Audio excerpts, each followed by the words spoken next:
nagiriwe umugisha. I have been blessed. Nagiriwe umugisha ndacyafite ababyeyi mu mubiri. I've been blessed. I still have my biological parents. Mfite bashangazi babiri. I have two of my aunts. N'abakozi b'Imana. They are the servants of God. Ndasaba shangazi Frida guhaguruka. Let me ask my aunt Frida to stand. Buriya hari. That's her. Gumaho. Please remain stand. Papa taritaba Imana. Before my father passed, yavuze ko agomba gusengerwa kuba umushumba. he told us that she needs to be ordained pastor. Afite itorero mu Mutara. She has a church in the countryside. Mu Mutara. Mutara. Or in Mutara. Niyo countryside, you are right. Ariko nyine. Komeza uhagarare shanga. Please remain standing. Mfite undi shangazi. I have another aunt. Nawe ndagira ngo ahaguruke yitwa Abiya, uwo niwe muhererezi kwa ba data. Mu nzu yo kwa Kamwaga ubyara donc sogokuru ubyara data, uwo Abiya niwe muhererezi. Her name is Abia. She is the last born of my grandfather's house in the family of Kamwaga. Ariko atuye muri Uganda. But she lives in Uganda. Naramwandikiye ni muri Amerika namubwira ndashaka shangazi uzaze mu giterane nkubone. I invited her while I was in the US and say, I want you, my aunt, to come so I can see you. Bashangazi bombi bahuye bari kumwe. So my two aunts are here together. Shangazi ya Imana iguha umugisha. Aunt Abby, may God bless you. Mushobora kwicara, abo n'abakozi b'Imana bombi. They are both servants of God. Murakoze cyane. Thank you so much.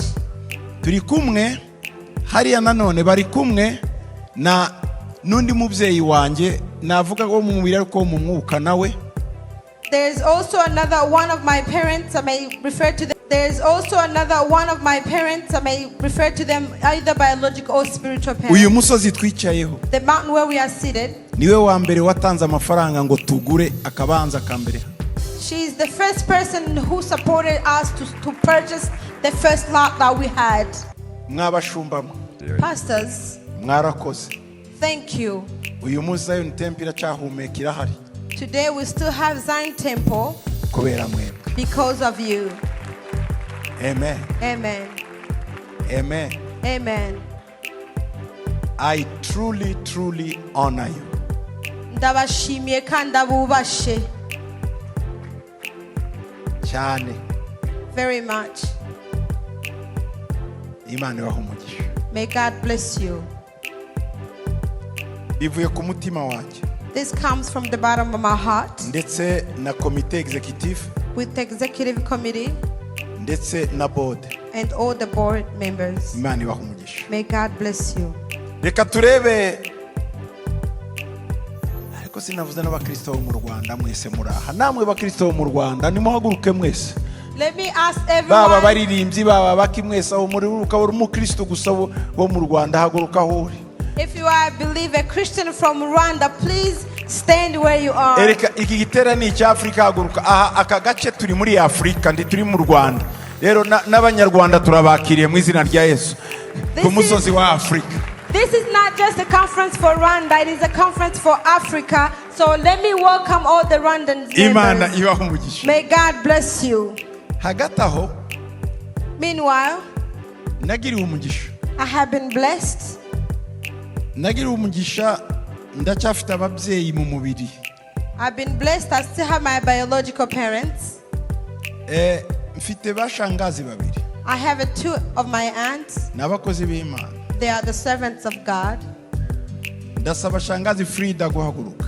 Let me ask my aunt Frida to stand. Buriya hari. That's her. Gumaho. Please remain stand. Papa taritaba Imana. Before my father passed, yavuze ko agomba gusengerwa kuba umushumba. he told us that she needs to be ordained pastor. Afite itorero mu Mutara. She has a church in the countryside. Mu Mutara. Mutara. Or in Mutara. Niyo countryside, you are right. Ariko nyine. Komeza uhagarare shanga. Please remain standing. Mfite undi shangazi. I have another aunt.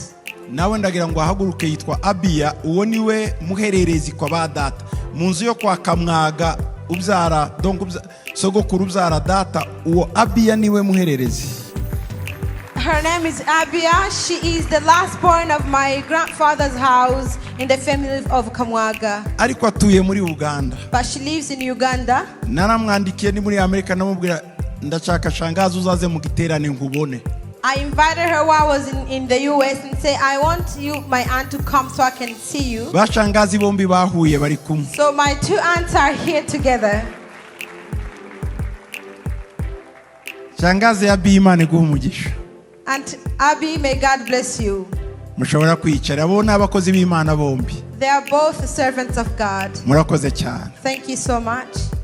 Turi kumwe hariya nanone bari kumwe na nundi mubyeyi wanje navuga ko mu mubiri ariko mu mwuka nawe. There's also another one of my parents. I may refer to them. There's also another one of my parents. I may refer to them either biological or spiritual parents. Uyu musozi twicayeho. The mountain where we are seated. Niwe wa mbere watanze amafaranga ngo tugure akabanza kambere. She is the first person who supported us to purchase the first lot that we had. Mama Leonard, waba uhari mama? Mama Leonard, are you here? Nguwo ari kumwe n'abashangazi nawe ko bararara mu nzimwe nasabye ko baraza mu nzimwe. That she's with my aunts and they're staying in one house as I have requested. Igihe cyose Every time. twagendaga tugura akabanza uriya navaga muri Amerika udufaranga bamuhaye akatubika ategereje ikindi gihe nzagarukira.